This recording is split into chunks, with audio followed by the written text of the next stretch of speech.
लोक कहानियाँ पीढ़ियों से हमारे दिलों में बसती आई हैं। कभी दादी की कहानियों में तो कभी चौपालों की गपशप में। इन कहानियों ने हमारे पहाड़ों के हर गांव को जोड़े रखा है।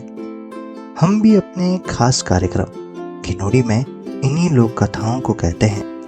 आज घिनोड़ी में हम उत्तराखंड की एक लोक कथा जीतू बगड़वाल, भरना और खेट पर्वत में बसती परियों की कहानी लेकर आए हैं। तो सुनिए ये कहानी। गढ़वाल की ऊंची पहाड़ियों के बीच बसा था एक सुंदर गांव, जहां देवदार और बुरांस के वृक्षों की छांव में बहती थी जीतू बगड़वाल की बांसुरी। उसकी बांसुरी की तान न केवल गांव वालों के दिलों में हलचल मचा देती, बल्कि वन देवियों आचरियों को भी अपने लोक से खींच लाती। उसकी धुन में प्रेम था, विरह था और था एक अदृश्य रहस्य जो हर किसी को अपने वश में कर लेता था। लेकिन जीतू की बांसुरी का सबसे मधुर स्वर एक ही नाम पुकारता था। वो थी उसकी प्यारी भरना का नाम। उसकी आंखों में कुमाऊं की झीलों की गहराई थी और उसकी मुस्कान वसंत में खिले बुरांस की कली जैसी। जीतू और भरना का प्रेम पवित्र था, निष्कलंक था, लेकिन नियति ने उनके प्रेम की राह में काले बादल ला दिए थे।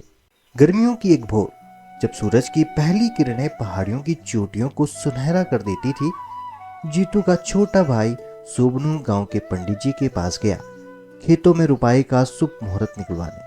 लेकिन पंडित जी ने माथे पर चिंता की लकीरें खींच ली। इस साल तुम्हारे लिए कोई शुभ दिन नहीं है सोबनू। फसल लगाने का कोई योग नहीं बन रहा। गांव में खेती सिर्फ आजीविका का साधन नहीं था, यह जीवन का आधार भी था। जीतू के परिवार के लिए यह बड़ा संकट था। लेकिन पंडित जी ने एक उपाय बताया।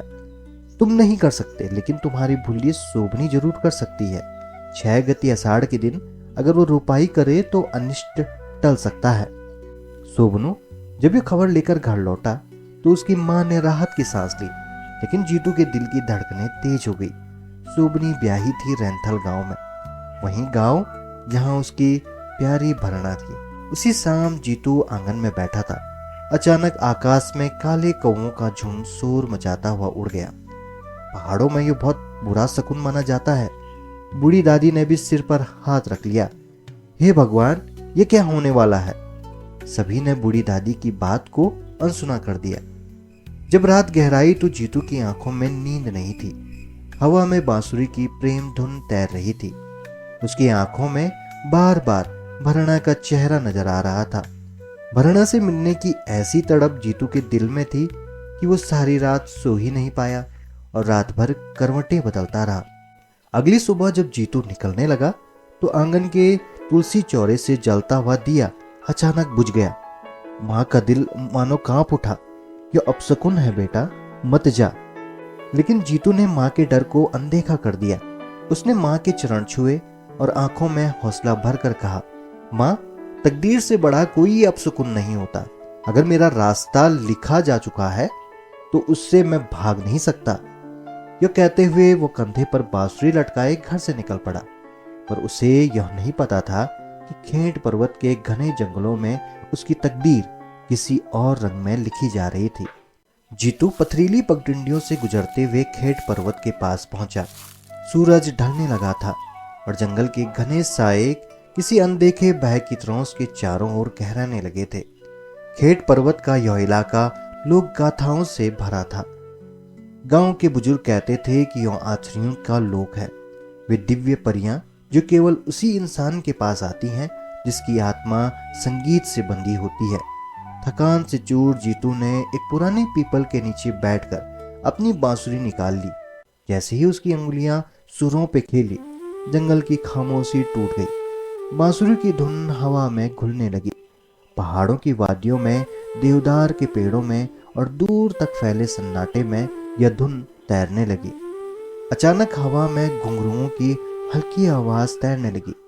पत्तों के पीछे से हल्की छाएं झलकने लगी। जीतू का दिल तेजी से धड़कने लगा। कौन है वहां? उसने बांसुरी बजाना रोक दिया। तभी सामने जंगल की ओट से 9 अप्सराएं निकली। उनकी आंखें चंद्रमा की तरह चमक रही थी और उनकी चाल हवा में बहती लहरों जैसी थी। वे जीतू को टकटकी लगाकर देखने लगी। एक अप्सरा ने मुस्कुराकर कहा, तेरी बांसुरी की तान हमें यहाँ खींच लाए जीतू। अब तेरा हमारे लोक में आना तय हो चुका है। जीतू घबरा गया। उसे माँ का अपशकुन याद आया। नहीं, मुझे जाना होगा, मेरी बहन इंतजार कर रही है। और भराना भी तो। अप्सराओं की आंखों में गहरी रहस्यमयी चमक आ गई। हम तुझे आजाद कर सकते हैं जीतू, लेकिन एक शर्त है। 6 गति आषाढ़ के दिन जब तुझे लेने आएंगे तब तुझे कोई रोक नहीं पाएगा। जीतू को एहसास हो गया कि उसकी तकदीर मोहर बंद हो चुकी थी, लेकिन उसके पास अब भी कुछ समय शेष था। भराना से आखिरी बार मिलने का समय आ चुका था। रैंथल पहुंचना जितना कठिन था, उससे ज्यादा कठिन था भराना को देखना और उससे यह छुपाना कि उसकी नियति क्या होने वाली है। सांझ ढल रही थी जब जीतू जंगल के किनारे पहुंचा जहां भराना उसका इंतजार कर रही थी। उसकी आंखों में वही मासूमियत थी, वही प्रेम जो बरसों से जीतू के दिल में बसा था। भराना ने धीरे से पूछा, तू इतना उदास क्यों है रे जीतू? लगता है जैसे तेरा दिल कहीं और खो गया है। जीतू ने उसके हाथों को अपने हाथों में लिया। भराना, अगर मैं कहूं कि मुझे कुछ दिनों बाद कहीं दूर जाना है तो क्या तू मेरा इंतजार करेगी? भराना की आंखों में चिंता तैर गई। कहाँ जाना है तुझे? एक ऐसी जगह जहां कोई वापस नहीं आता। भराना की सांसें तेज हो गई। मत जा जीतू, मैं तेरे बिना नहीं जी सकूंगी। जीतू की आंखों में आंसू आ गए, लेकिन उसने उन्हें बहने नहीं दिया।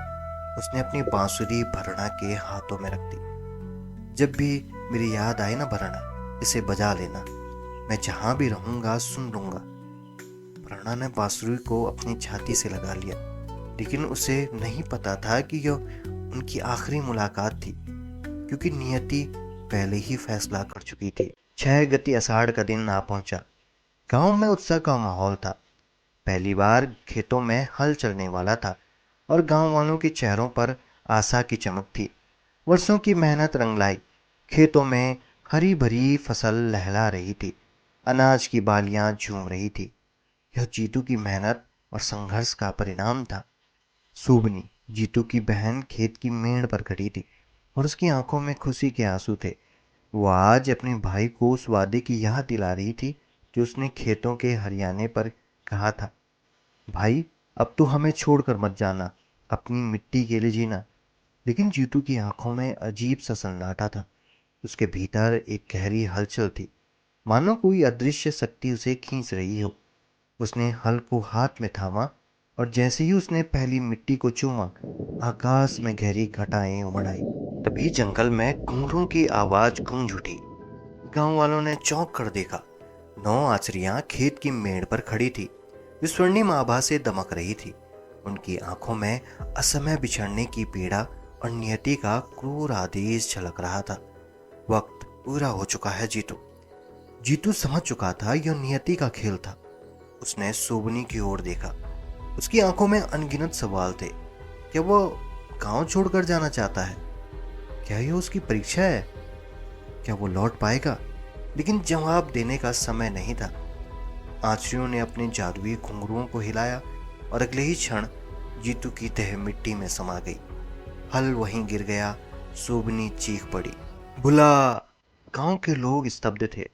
कोई कुछ समझ नहीं पा रहा था। खेत की मिट्टी, जिसने पहली बार हल की छुअन महसूस की थी, अब जीतू को अपने भीतर समा चुकी थी। भरणा को जब यह खबर मिली कि जीतू अब इस दुनिया में नहीं है, तो उसके पैरों तले जमीन खिसक गई। उसकी आंखों में आंसू भर आए, लेकिन उसकी रूह मानने को तैयार नहीं थी कि जिस व्यक्ति ने प्रेम की धुन को पहाड़ों में बसाया हो, वो खुद इन वादियों में कैसे खो सकता है। उसने कांपते हाथों से जीतू की बांसुरी उठाई और आखिरी बार वही धुन बजा दी, जिसे सुनकर कभी जंगल महक उठता था।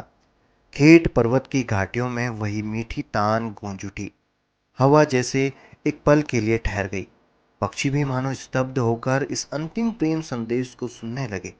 पहाड़ों की चोटियों से लेकर घाटियों की गहराइयों तक हर दिशा में बस यही स्वर बहने लगा, मानो खुद प्रकृति भी इस अमर प्रेम का अंतिम साक्षी बनना चाहती हो। कहते हैं उस दिन से खेत पर्वत पर बांसुरी की गूंज सुनाई देने लगी। न कोई बांसुरी बजाने वाला था, न कोई देखने वाला, लेकिन जो भी उस पर्वत से गुजरता उसकी रूह तक की धुन महसूस कर सकता था। जब ये बात राजा मानसाह तक पहुंची तो वह भी इस रहस्यमयी गाथा से विचलित हो उठे। उन्होंने अपने दरबारियों को बुलाया और आदेश दिया, आज से जीतू बगद्वाल की यह प्रेम गाथा पूरे राज्य भर में बताई जाएगी, जो कभी नहीं मर सकती।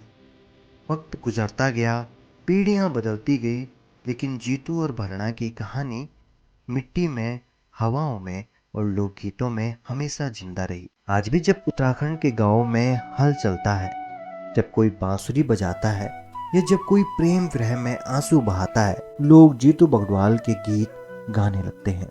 क्योंकि कुछ प्रेम कहानियां सिर्फ इंसानों के दिलों में नहीं बसती, ये पहाड़ों की वादियों में अमर हो जाती हैं। तो ये थी जीतू बगद्वाल की कहानी।